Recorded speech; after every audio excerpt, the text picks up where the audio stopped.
अस्सलाम वालेकुम students, online lecture series के एक नए लेक्चर के साथ आज हमारा जो टॉपिक है वो वाटर है। स्टूडेंट्स, जिस तरह हम पहले जानते हैं यदि बायोमॉलिक्यूल्स, पिछले लेक्चर को मैं रिपीट करता हूँ कुछ पॉइंट्स, कि बायोमॉलिक्यूल्स ऐसे मॉलिक्यूल्स हैं कि जो सेल की स्ट्रक्चर के अंदर और सेल की फंक्शनिंग के अंदर अपना रोल प्ले करते हैं। ऐसे मॉलिक्यूल्स को हम बायोमॉलिक्यूल्स कहते हैं। ये बायोमॉलिक्यूल्स मेजॉरिटी ऑर्गेनिक मॉलिक्यूल्स होते हैं। ऑर्गेनिक मॉलिक्यूल्स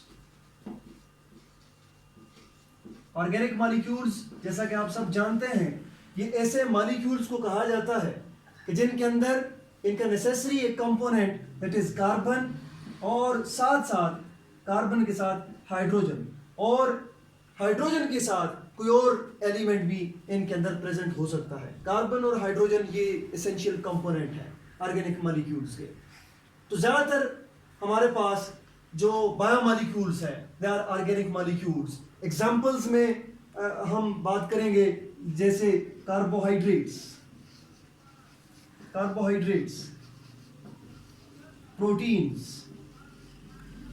प्रोटीन्स, लिपिड्स, इन सब की डिटेल्स हम देखेंगे। लेकिन इन्हीं बायोमॉलिक्यूल्स में से एक बायोमॉलिक्यूल है जो ऑर्गेनिक नहीं है, लेकिन वो है बायोमॉलिक्यूल। उस बायोमॉलिक्यूल का नाम है वाटर। वाटर को बायोमॉलिक्यूल की लिस्ट के अंदर इसलिए इंक्लूड किया है कि वाटर हर सेल की, हर लिविंग थिंग की सर्वाइवल के लिए बड़ा ज़रूरी है।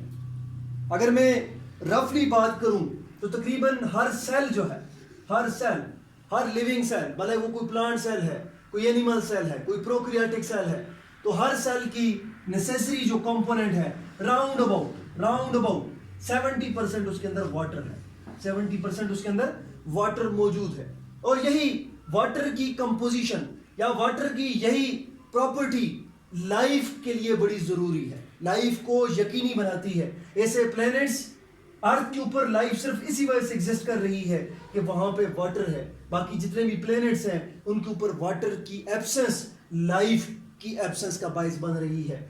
तो जैसे आपके नॉलेज में है कि अर्थ सरफेस के ऊपर भी वाटर जो है राउंड अबाउट 70% एग्जिस्ट कर रहा है, और यही वाटर जो है हमारे सेल की डिफरेंट फंक्शनिंग के लिए भी ज़रूरी है। इस वजह से हम इसको एज अ बायोमॉलिक्यूल कंसिडर करते हैं।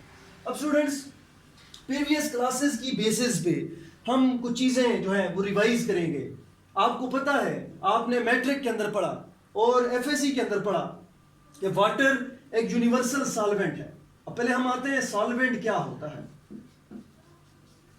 सॉल्वेंट कोई भी ऐसा सब्सटेंस, मोस्टली लिक्विड, कि जो अपने अंदर किसी सॉलिड या किसी लिक्विड या किसी गैस को एब्जॉर्ब करने की ऐसी सलाहियत रखता हो कि वो सॉलिड, लिक्विड या गैस उसके अंदर आने के बाद एक यकजा, एक होमोजीनस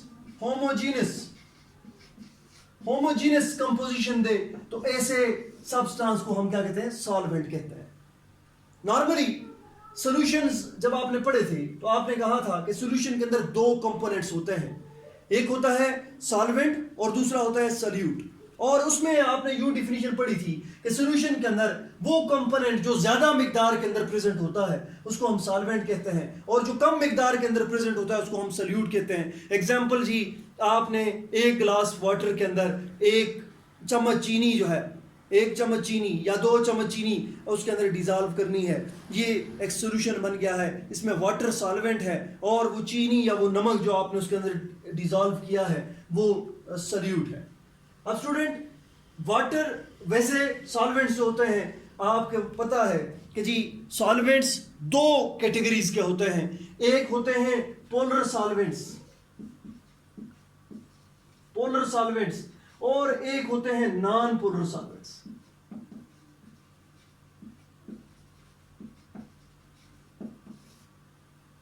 नॉन पोलर सॉल्वेंट्स के अंदर नॉन पोलर चीजें ही हल हो सकती हैं। नॉन पोलर सॉल्वेंट्स के अंदर नॉन पोलर चीजें ही डिसॉल्व हो सकती हैं। अब जिस तरह पेट्रोल है, पेट्रोल या डीजल या केरोसिन ऑयल या इस तरीके से बेंजीन है आपके पास, या इसी तरीके से मिथाइल अल्कोहल है, या इसी तरीके से इथाइल अल्कोहल है, ये सारे क्या है? नॉन पोलर सॉल्वेंट्स हैं। इनके अंदर नॉन पोलर चीजें डिजॉल्व हो सकती हैं। इसके अंदर आप स्पिरिट के अंदर, स्पिरिट इथाइल अल्कोहल या मिथाइल अल्कोहल होता है, आप उसके अंदर शुगर को एब्जॉर्ब नहीं कर सकते, शुगर को डिजॉल्व नहीं कर सकते, ठीक है जी। इसी तरीके से एक सॉल्वेंट की कैटेगरी है जिनको पोलर सॉल्वेंट्स कहा जाता है, और पोलर सॉल्वेंट्स वो होते हैं कि जिनके ऊपर होते तो ये कोवेलेंट कंपाउंड्स हैं, होते ये कोवेलेंट कंपाउंड्स हैं, लेकिन कोवेलेंट कंपाउंड होने के साथ साथ इनके ऊपर कोई पार्शियल पॉजिटिव या पार्शियल नेगेटिव चार्जेस होते हैं। इस पार्शियल पॉजिटिव या नेगेटिव चार्जेस की वजह से उनके अंदर दो पोल जनरेट होते हैं, एक कैटायनिक पोल और एक एनायनिक पोल। इन पोल्स की वजह से वो किसी भी आयनिक सॉल्यूट को, कोई आयनिक सॉल्यूट जब उनके अंदर ऐड किया जाए तो वो उसके साथ इंटरेक्ट करते हैं on the basis of these charges और उनको डिसॉल्व कर लेते हैं।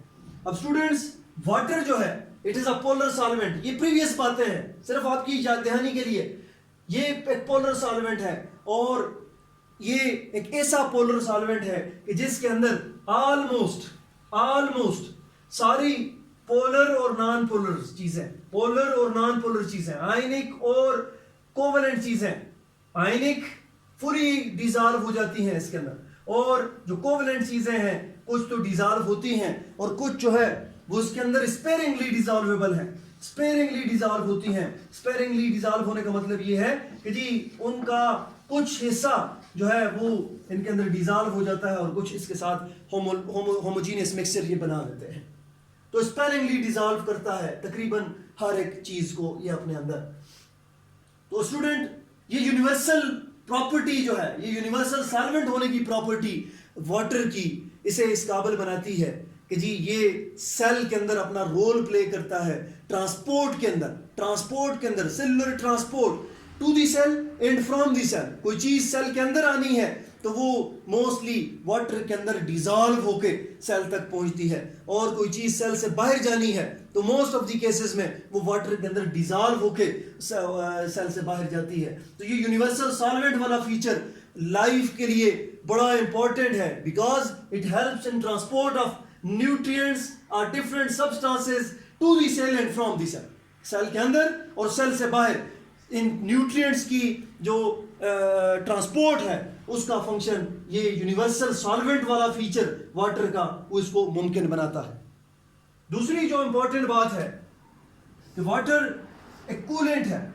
इसकी हीट स्पेसिफिसिटी पे अगर हम बात करते हैं तो वाटर को 1 डिग्री टेम्परेचर राइज करने के लिए ठीक ठाक अमाउंट ऑफ एनर्जी जो है वो दरकार है, और इसी तरीके से कूल होने के लिए भी इसको ठीक ठाक एनर्जी लॉस करनी पड़ती है, तब जाके ये 1 डिग्री सेंटीग्रेड डिक्रीज कर सकता है।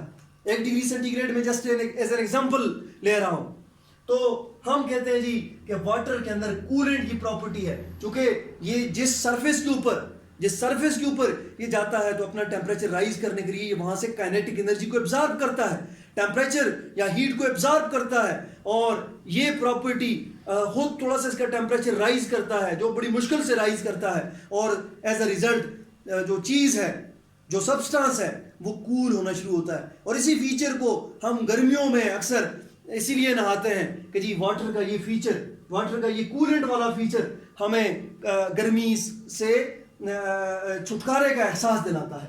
तो वाटर के ये दो जो इंपॉर्टेंट फीचर्स हैं, यूनिवर्सल सॉल्वेंट और दूसरा कूलेंट प्रॉपर्टी, ये इसको बायोमॉलिक्यूल बनने में बड़ी हेल्प करते हैं। अब हम बात करेंगे कि किस तरीके से वाटर अपना रोल प्ले करता है in transport of material to the cell and from the cell.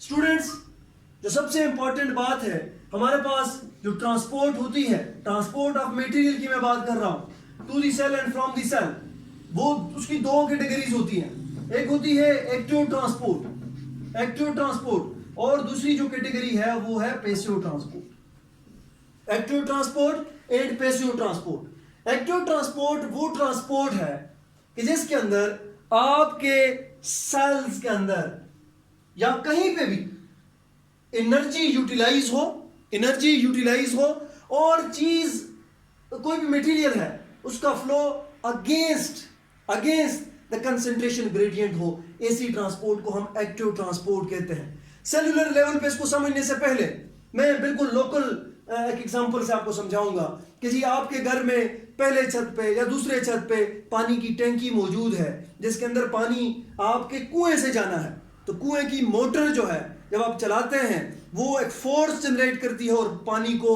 पहले सक करती है और फिर पुश करती है और उसको टैंकी तक पहुंचाती है। ये एक्टिव ट्रांसपोर्ट है क्योंकि इसमें एनर्जी लग रही है, बिजली का इस्तेमाल हो रहा है। या इवन एक बंदा कहता है मैं खुद इस टैंकी को भरूंगा, तो वो बाल्टी में पानी उठा के अगेंस्ट द कंसंट्रेशन ग्रेडियंट ये है कि एनर्जी हमेशा हायर लेवल से लोअर लेवल की तरफ आती है। आप इसको लोअर लेवल से लेके हायर लेवल की तरफ पोटेंशियल एनर्जी उसकी बढ़ा रहे हैं और उसको ऊपर तक पहुंचा रहे हैं, तो ये एक्टिव ट्रांसपोर्ट है। दूसरी जो ट्रांसपोर्ट है वो पैसिव ट्रांसपोर्ट है, और पैसिव ट्रांसपोर्ट की हमारे पास सबसे बेहतरीन एग्जांपल ग्रेविटी फ्लो स्कीम्स होती हैं या ग्रेविटी फ्लो है। अब लेट से इस पेन को मैं इस फिजा के अंदर मैं छोड़ रहा हूं तो ये सरफेस के ऊपर गिर रहा है, बिकॉज इसकी जो एनर्जी है यहां पे हाई है और ये हाई एनर्जी से लो एनर्जी की तरफ जाना चाहता है in order to get stability. इसी तरीके से आपने देखा होगा कि पहाड़ों से पानी मैदानों की तरफ फ्लो करता है, तो उस पानी को फ्लो के लिए कोई मोटर दरकार नहीं है, कोई एनर्जी दरकार नहीं है। तो ये जो ट्रांसपोर्ट है, इस तरह की जो ट्रांसपोर्ट है, ये पैसिव ट्रांसपोर्ट है। अब इसी तरीके से हमारे पास सेल के अंदर सेल किसी एनवायरनमेंट के अंदर होता है, और वो जो एनवायरनमेंट है वो एनवायरनमेंट उसकी बॉडी हो सकती है, वो एनवायरनमेंट कोई एक्सटर्नल एनवायरनमेंट हो सकता है। उस एनवायरनमेंट के अंदर ये लेट्स से रेड लाइन जो है ये एनवायरनमेंट को शो कर रही है और ये किसी सेल को हम शो कर रहे हैं। अब इस एनवायरनमेंट के अंदर चीजों का कोई कंसंट्रेशन लेवल है। अब लेट्स से वैसे ही हम एग्जांपल के तौर पे कि जी इस एनवायरनमेंट के अंदर ऑक्सीजन मौजूद है, इस एनवायरनमेंट के अंदर कार्बन डाइऑक्साइड मौजूद है। अब अगर ऑक्सीजन का लेवल इस एनवायरनमेंट के अंदर ज्यादा है तो it will try to flow towards inside, ये अंदर की तरफ फ्लो करना शुरू करेगी। अगर कार्बन डाइऑक्साइड का लेवल यहां पे ज्यादा है तो ये अंदर की तरफ फ्लो करना शुरू करेगी। फर्ज करें कार्बन डाइऑक्साइड का लेवल यहां पे ज्यादा है तो ये बाहर की तरफ फ्लो करना शुरू करेगी। ये क्या है? पैसिव ट्रांसपोर्ट है। अब पैसिव ट्रांसपोर्ट की स्टूडेंट्स हमारे पास दो ब्रॉड कैटेगरीज हैं, और फिर हमारा जो कंसर्न है वो एक कैटेगरी के साथ है। हम जस्ट डिफिनीशन दोनों कैटेगरीज की देखते हैं और फिर हम अपने काम के टॉपिक की तरफ आते हैं। दो किस्म की पैसिव ट्रांसपोर्ट जो सेल के अंदर परफॉर्म होती हैं, वन इज डिफ्यूजन, ये नजर आ रहा है, डिफ्यूजन, और दूसरा जो मैकेनिज्म है दैट इज ऑस्मोसिस। और ये ऑस्मोसिस वाला फीचर जो है ये हमें वाटर के एतबार से समझना है, और स्टूडेंट डिफ्यूजन को समझने के लिए जस्ट एक एग्जांपल हम लेते हैं कि जी आप अपने बॉडी से फ्रेग्रेंस के लिए, अपनी बॉडी से खुशबू आने के लिए, आपसे खुशबू आए, आप परफ्यूम का इस्तेमाल करते हैं। परफ्यूम जब आप स्प्रे करते हैं अपने क्लॉथ्स के ऊपर, तो आप जहां पे जाते हैं वहां पे आपकी कपड़ों के साथ परफ्यूम लगा है, लेकिन एक बंदा जो आपसे 1 फुट के फासले पे, 2 फुट के फासले पे, 3 फुट के फासले पे जो खड़ा है, उस तक ये फ्रेग्रेंस जो है, ये खुशबू मुंतकिल होती है, और वो फिर पूछता है या उसको महसूस करता है कि जी इस बंदे ने फलां किस्म की परफ्यूम लगाई है। अब वो बंदा जो दूर है उसको ये स्मेल बाद में आएगी, जो बंदा करीब है उसको ये स्मेल, ये फ्रेग्रेंस पहले आएगी। तो होता क्या है कि जी इसके अंदर ऐसे मॉलिक्यूल्स हैं जो वोलेटाइल हैं, इस परफ्यूम के अंदर ऐसे मॉलिक्यूल्स हैं जो वोलेटाइल हैं, जो वक्त गुजरने के साथ साथ इवोपरेट करते हैं और इवोपरेट करके गैसियस फॉर्म में कन्वर्ट होते हैं, और वो गैसियस फॉर्म किसी बंदे की नाक तक जब पहुंचती है तो उसके फ्रेग्रेंस फील होती है। ये फ्रेग्रेंस का लेवल आपके पास ज्यादा, आपसे एक बंदा करीब खड़ा हुआ उसको थोड़ा सा कम, कोई उससे थोड़ा सा दूर, उसको मजीद कम, और एक बंदा जो आपसे 10 फुट के फासले पे मुमकिन है उसको ये स्मेल ना आ रही हो। तो ये जो मॉलिक्यूल्स का मोस्टली गैसियस मॉलिक्यूल्स की मूवमेंट है from higher concentration to lower concentration, high concentration से लो कंसंट्रेशन की तरफ ये जो फ्लो है इसको हम डिफ्यूजन कहते हैं। आपकी बॉडी के अंदर रिस्पिरेशन जो हो रही है, रिस्पिरेशन ह्यूमन बीइंग की अगर हम बात करते हैं, वो ज्यादातर इसी डिफ्यूजन के प्रोसेस के जरिए आपके सेल्स के अंदर कार्बन डाइऑक्साइड प्रोड्यूस हो रही है और वो डिफ्यूजन के प्रोसेस के जरिए बाहर रिलीज हो रही है और उसको आपके ब्लड तक पहुंच रही है और ब्लड से फिर लंग्स जो है उसको सेपरेट करके, या लंग्स जो है जो एयर इनहेल कर रहे हैं उसके साथ कार्बन डाइऑक्साइड को दोबारा एक्सहेल करते हैं। ये हमारा टॉपिक नहीं है, ये जस्ट एक ओवरव्यू था। अब स्टूडेंट्स हमने बात करनी है दूसरा जो पैसिव ट्रांसपोर्ट का मैकेनिज्म है, जिसको नाम अभी हमने देखा था ऑस्मोसिस, हमने कहा था।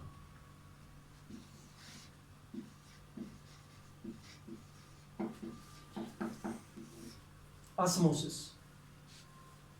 स्टूडेंट्स, एफएससी के अंदर आपने एक एक्सपेरिमेंट परफॉर्म किया था, मैं आपको रिकॉल करता हूं कि जी आपने एक जार लिया था और इस जार को 2 पार्टीशंस में डिवाइड किया था with the help of an egg membrane, egg shell membrane से, जो एक मेम्ब्रेन से आपने इसको 2 हिस्सों में तकसीम किया था और तकसीम करने के बाद आपने इस एक हिस्से के अंदर इसके अंदर सिर्फ वाटर ऐड किया था और दूसरे हिस्से के अंदर वाटर प्लस शुगर सॉल्यूशन बना के, शुगर का सॉल्यूशन बना के वाटर के अंदर आपने यहां पे ऐड किया था। तो आपने देखा था कि कुछ टाइम के बाद ये जो तरफ थी यहां पे वाटर लेवल इंक्रीज हुआ था। एक्चुअली होता क्या है कि ये हमारे पास सॉल्यूशंस की कंसंट्रेशन मैयर होती है with respect to solute, solution की कंसंट्रेशन मैयर होती है विद रिस्पेक्ट टू सॉल्यूट, कि जी सॉल्यूट की मिकदार कितनी है। अब फर्ज करें 1 गिलास पानी के अंदर मैं 1 चम्मच चीनी जो है वो हल करता हूं, इसी तरीके से एक दूसरा गिलास पानी का लेता हूं उसके अंदर 2 चम्मच चीनी हल करता हूं, और एक तीसरा गिलास पानी का लेता हूं उसके अंदर 3 चम्मच चीनी के हल करता हूं। तो मैं कहता हूं कि जी वो गिलास पानी का जिसके अंदर 3 चम्मच चीनी हल है वो सॉल्यूशन ज्यादा कंसंट्रेटेड है बनिस्बत उसके कि जिसके अंदर 2 चम्मच चीनी हल हुई है, और वो ज्यादा कंसंट्रेटेड है बनिस्बत उसके कि जिसके अंदर 1 चम्मच चीनी मिक्स हुई है, और वो ज्यादा कंसंट्रेटेड है बनिस्बत आम पानी के सॉल्यूशन की कंसंट्रेशंस। तो ऑस्मोसिस को हम डिफाइन करते हैं कि जी ऐसा फिनोमेना, ऐसा प्रोसेस जिसमें सॉल्वेंट मॉलिक्यूल मूव करते हैं from low solution concentration to high solution concentration. अब सॉल्यूशन कंसंट्रेशन हमने पहले बात की कि जी किस चीज पे डिपेंड कर रहा है, सॉल्यूट पे। तो लो सॉल्यूशन कंसंट्रेशन का मतलब यह है कि उसके अंदर सॉल्यूट की मिकदार कम है, और हाई सॉल्यूशन कंसंट्रेशन का मतलब यह है कि उसके अंदर सॉल्यूट की मिकदार ज्यादा है। तो हम यूं भी डिफाइन करते हैं कि ऐसा प्रोसेस जिसमें सॉल्वेंट मॉलिक्यूल या एक सॉल्यूशन मूव करता है from low solute concentration to high solute concentration, या मैं नॉर्मली कहता हूं कि एक जो गाढ़ा सॉल्यूशन है उसकी तरफ कम गाढ़ा सॉल्यूशन जब मूव करता है तो इस प्रोसेस को हम क्या कहते हैं, ऑस्मोसिस। और ये पैसिव ट्रांसपोर्ट है, एक्टिव ट्रांसपोर्ट नहीं है, इसमें एनर्जी सर्व नहीं होती, पैसिव ट्रांसपोर्ट का मैकेनिज्म है। तो ऑस्मोसिस के जरिए वाटर के अंदर मुख्तलिफ सॉल्यूशंस सेल के अंदर और सेल के बाहर मूव करते हैं। वाटर के अंदर on the basis of this concentration gradient molecules या मुख्तलिफ molecules in the form of solution they move in the cell are inside the cell and they move outside the cell by the process or by the property of this universal solvent of the water. अब students हमने आना है solutions की 3 categories होती हैं। जिस तरह पहले हमने बात की, हमारे पास सॉल्यूशंस के लिए कोई मयार नहीं है। एक बंदा जो जिसके पास मयार आम पानी हो वो 1 चम्मच वाले सॉल्यूशन को गाढ़ा सॉल्यूशन कह सकता है। जिसके अंदर 1 चम्मच चीनी हल की हुई है या 1 चम्मच नमक हल किया हुआ है, उसको गाढ़ा सॉल्यूशन कह सकता है। एक बंदा जिसके पास मयार जो है 1 गिलास के अंदर 2 चम्मच चीनी हल किया हुआ उसका मयार हो, तो वो 1 चम्मच वाले को गाढ़ा नहीं कहेगा, वो कहेगा ये पतला सॉल्यूशन है, गाढ़ा नहीं है, उसका मयार 2 चम्मच वाला है। अब इसी तरीके से एक बंदा जो 1 गिलास पानी के अंदर 3 चम्मच चीनी का सॉल्यूशन उसके पास मौजूद है, तो हम उसके सॉल्यूशन के साथ जब कंपेयर करेंगे तो 2 चम्मच वाला भी गाढ़ा नहीं होगा, उससे कम है। और वहां पे 4 चम्मच वाला गाढ़ा हो सकता है, 5 चम्मच वाला गाढ़ा हो सकता है, इसी तरीके से। अब स्टूडेंट्स हमारे जितने भी सेल्स हैं उनके अंदर एक साइटोप्लाज्म, आपने कहा सेल के अंदर क्या है जी, साइटोप्लाज्म एग्जिस्ट करता है। भले ये प्रोकैरियोटिक सेल है या यूकैरियोटिक सेल है, इसके अंदर साइटोप्लाज्म है। और साइटोप्लाज्म के अंदर मेजर जो कंपोनेंट है दैट इज वाटर। साइटोप्लाज्म के अंदर मेजर जो कंपोनेंट है वाटर है, और वाटर के अंदर मुख्तलिफ चीजें डिसॉल्व्ड है। वाटर के अंदर मुख्तलिफ चीजें डिसॉल्व्ड है और कुछ ऑर्गेनिक मॉलिक्यूल्स हैं जो वहां पे एग्जिस्ट करते हैं। लेकिन चूंकि हम बात कर रहे हैं सॉल्यूशंस की, तो वाटर के अंदर जो चीजें डिसॉल्व हैं, तो वाटर वहां पे एक सॉल्यूशन बना रहा है। और इस सॉल्यूशन की जो कंसंट्रेशन होती है, वो नॉर्मली 0.4% सेलाइन के बराबर होती है। नॉर्मली कुछ सेल्स इससे वेरी कर सकते हैं, कुछ ऑर्गेनिजम्स के सेल इससे वेरी कर सकते हैं। नॉर्मली ह्यूमन सेल्स की अगर हम बात करते हैं, स्पेशली ह्यूमन ब्लड सेल्स की अगर हम बात करें, तो 0.4% सेलाइन के बराबर उनकी सॉल्यूशन की कंसंट्रेशन होती है। अब देखते हैं हम 0.4% सेलाइन क्या है। स्टूडेंट्स 0.4% सेलाइन का मतलब है कि जी 4 पार्ट्स सोडियम क्लोराइड हम लेके 100 पार्ट्स वाटर के अंदर, 100 पार्ट्स 1000 पार्ट वाटर के अंदर अगर हम डिसॉल्व करेंगे तो हमारे पास जो सॉल्यूशन बनेगा दैट विल बी 0.4/100 या 0.4/100 को 0.4% कहते हैं। अब इसका मतलब क्या हुआ कि 4 ग्राम सोडियम क्लोराइड को जब हम 1 लीटर पानी के अंदर डिसॉल्व करेंगे, तो जो सॉल्यूशन हमारे पास बनेगा वो 0.4% सेलाइन होगा। सेलाइन सोडियम क्लोराइड के सॉल्यूशन को कहा जाता है। अब स्टूडेंट्स जिस तरह हमने बात की कि जी सब्सटेंसेस सॉल्यूशंस के अंदर जो सॉल्वेंट है वो मूव करते हैं from low solute concentration to high solute concentration, low solute concentration से हाई सोल्यूट कंसंट्रेशन की तरफ मूव करते हैं। तो क्या होता है जब हमारे सेल्स के अंदर कोई गाढ़ी चीज 0.4% सेलाइन से ज्यादा कंसंट्रेटेड चीज एंटर होती है, तो क्या मैकेनिज्म होता है, और 0.4% से कम चीज एंटर होती है तो क्या मैकेनिज्म होता है। इस चीज को समझने के लिए मैं 3 कंडीशंस आपके सामने बयान करूंगा। एक कंडीशन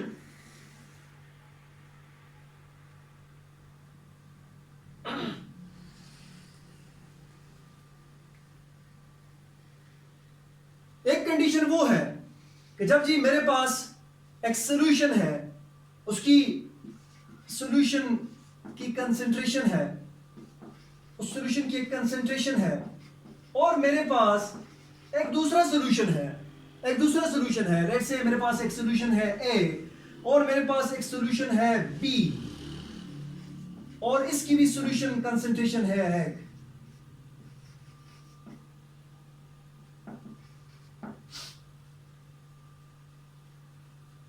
अब अगर इन दोनों सॉल्यूशंस की कंसंट्रेशन एक दूसरे के बराबर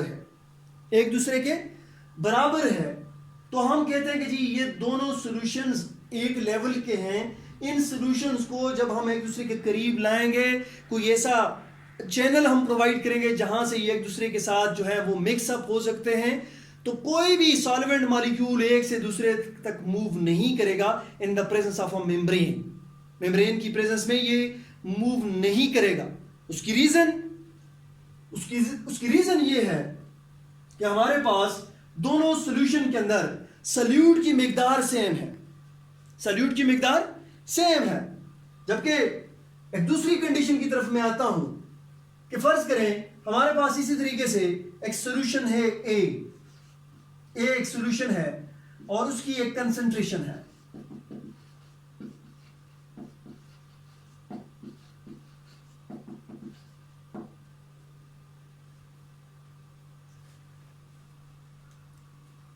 और हमारे पास एक दूसरा सॉल्यूशन है बी,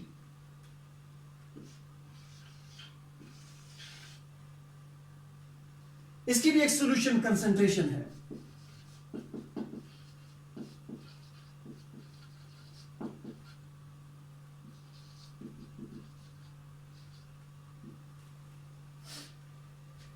अब अगर फर्ज करते हैं कि सॉल्यूशन ए की कंसंट्रेशन ज्यादा हो, सॉल्यूशन ए की कंसंट्रेशन का मतलब ये है कि सॉल्यूशन ए के अंदर सॉल्यूट की मिकदार ज्यादा है और सॉल्यूशन बी के अंदर सॉल्यूट की मिकदार कम है, और इन दोनों सॉल्यूशंस को हम जो है एक दूसरे के करीब एक मेम्ब्रेन के जरिए इन दोनों को मिक्स होने के लिए अलाउ करते हैं। मेम्ब्रेन की बात मैं तब कर रहा हूं कि जी वहां से सिलेक्टिव पोर्स की मदद से चीजें मूव कर सकती है। तो ये जो सॉल्यूशन बी है इसके अंदर सॉल्यूट की मिकदार कम है, तो यहां से सॉल्वेंट मूव करना शुरू करेगा टुवर्ड दिस सॉल्यूशन, और उस वक्त तक मूव करता जाएगा जब तक इन दोनों की मिकदार जो है वो इक्वल ना हो जाए। तो सॉल्यूशन ए जो है इसके अंदर सॉल्यूट की मिकदार ज्यादा है, सॉल्यूशन बी के अंदर सॉल्यूट की मिकदार कम है, तो सॉल्वेंट, इस बात पे ज़हन गौर करना है कि solvent not solute, solvent solution B से सॉल्यूशन ए की तरफ मूव करेगा। अब स्टूडेंट्स इसी का रिवर्स एक कंडीशन हम बात करते हैं। रिवर्स कंडीशन कि जी हमारे पास एक सॉल्यूशन ए है और उसकी कंसंट्रेशन है और वो कंसंट्रेशन कम है देन सॉल्यूशन बी, उसकी कंसंट्रेशन कम है सॉल्यूशन बी के मुकाबले में, सॉल्यूशन ए की कंसंट्रेशन कम है। तो क्या होता है कि जी अब सॉल्यूट मॉलिक्यूल ए के अंदर कम है, बी के अंदर सॉल्यूट ज्यादा है, तो सॉल्वेंट नॉट सॉल्यूट, सॉल्वेंट ए से बी की तरफ मूव करेगा। अब ये तीनों केसेस, तीनों सिनेरियो हमने बयान किए हैं, इनको अब टेक्निकली हम साइंटिफिक वर्डिंग के अंदर इनको देखते हैं कि ये क्या होते हैं। तीनों सिनेरियोज में हम कहते हैं जी हमारे पास एक रेफरेंस सॉल्यूशन है,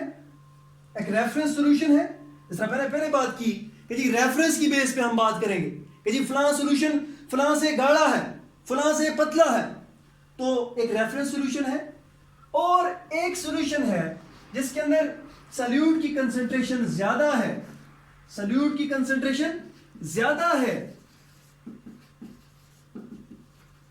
देन दिस रेफरेंस। और एक तीसरा सॉल्यूशन है जिसके अंदर सॉल्यूट की मिकदार कम है, सॉल्यूशन की कंसंट्रेशन कम है, देन दिस रेफरेंस।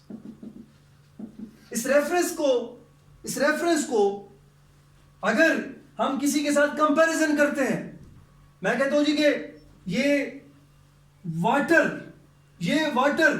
का सॉल्यूशन का मतलब कि इसके अंदर कोई सॉल्यूट मौजूद है, ये साइटोप्लाज्म की कंसंट्रेशन के बराबर है, साइटोप्लाज्म की कंसंट्रेशन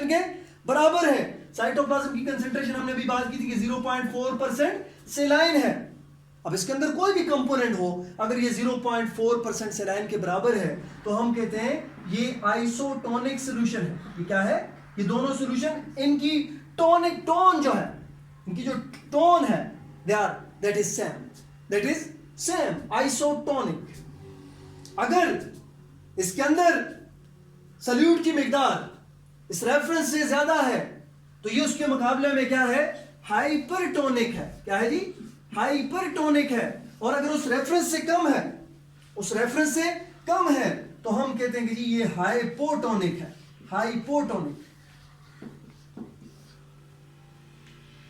अब होता क्या है जी, फर्ज करें हम सेल्स की बात करते हैं कि मैं अपने कोई रेड ब्लड सेल लेके इस 0.4% आइसोटोनिक सॉल्यूशन, आइसोटोनिक मैं इसको इस वजह से कह रहा हूं कि इसकी कंसंट्रेशन और मेरा जो ब्लड सेल है उसके साइटोप्लाज्म की कंसंट्रेशन इक्वल है।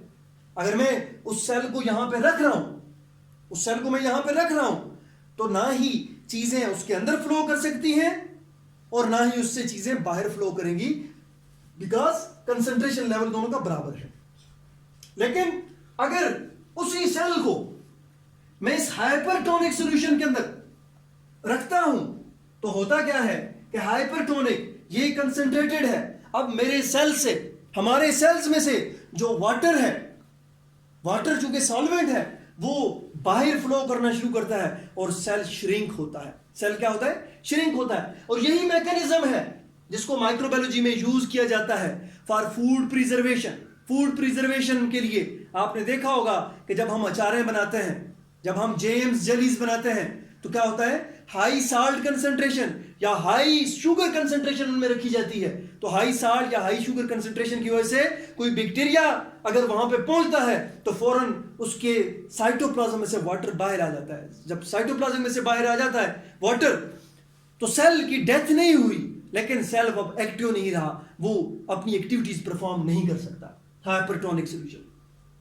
और तीसरी कंडीशन हाइपोटोनिक, कि मैं अगर इसी सेल को जो मेरा ब्लड सेल था उसको मैं आम वाटर के अंदर फर्ज करके रख देता हूं, जिसकी कंसंट्रेशन 0.4% सेलाइन से कम हो, उसके अंदर रख देता हूं, तो फिर क्या होगा, ये जो वाटर है, सॉल्यूशन का वाटर, ये अब सेल के अंदर मूव करना शुरू करेगा, सेल के अंदर मूव करना शुरू करेगा। और जब सेल के अंदर मूव करता जाएगा, सेल जो है वो टर्बिड होता रहेगा, टर्बिडिटी उसकी इंक्रीज होती रहेगी, और एक वक्त आएगा अगर सेल की वॉल्स वीक हुई तो सेल बर्स्ट कर जाएगा। और इस फिनोमेना को हम क्या कहते हैं, प्लाज्मोलाइसिस कहते हैं, या प्लाज्मोलिसिस।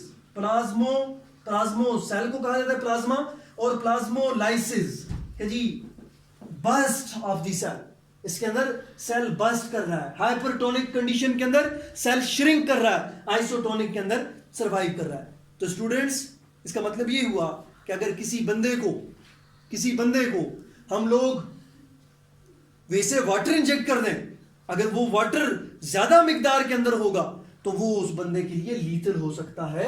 उसके सेल्स की क्या कर लेगा, उनके सेल्स को बर्स्ट करा सकता है वो। और अगर हम किसी बंदे की बॉडी के अंदर हाइपरटोनिक सॉल्यूशंस ज्यादा ऐड कर दें, वेन्स के अंदर उसको हम कोई ऐसा जो है इंट्रावीनस इंजेक्शन लगा दें जिसके अंदर कोई कंसंट्रेटेड सॉल्यूशन है, तो फिर क्या होगा, उसके सेल श्रिंकेज स्टार्ट हो जाएगी। तो इस चीज़ का बड़ा ध्यान रखना होता है। और यही रीज़न होती है कि जब हम कोई साल्टी या शुगर वाले सब्सटेंसेस यूज़ करते हैं अपनी डाइट के अंदर, तो वी फील थर्स्टी, हम बार बार थर्स्टी फील करते हैं। हमारी बॉडी जो है वो एक स्पेसिफिक पोर्शन जहाँ पे वो साल्ट्स या वो शुगर जो हैं वो पहुँचे हैं, उस एरिया के सोल्यूशन को, चूँकि वो जहाँ पे पहुँचते हैं तो वो सेल में से वाटर को निकालते हैं और वी फील थर्स्टी। हम उस कमी को, डिफिशिएंसी को पूरा करने के लिए वाटर बॉडी के अंदर ऐड करना चाहते हैं। तो ये तीन जो इम्पॉर्टेंट फिनोमेना है ऑस्मोसिस की वजह से, कि जी तीन कंडीशंस हैं कि अगर आइसोटोनिक सॉल्यूशन होगा तो फिर किस तरीके से चीज़ें जो है वो इनसाइड द सेल और आउटसाइड द सेल मूव करेंगी। हाइपरटोनिक कंडीशन होगी किस तरीके से आउटसाइड द सेल और इनसाइड द सेल मूव करेंगी, और हाइपोटोनिक सॉल्यूशन होगी तो किस तरीके से चीज़ें इनसाइड द सेल और आउटसाइड द सेल मूव करेंगी। आज के लिए इतना ही काफ़ी, नेक्स्ट लेक्चर में मिलेंगे। अल्लाह हाफिज़।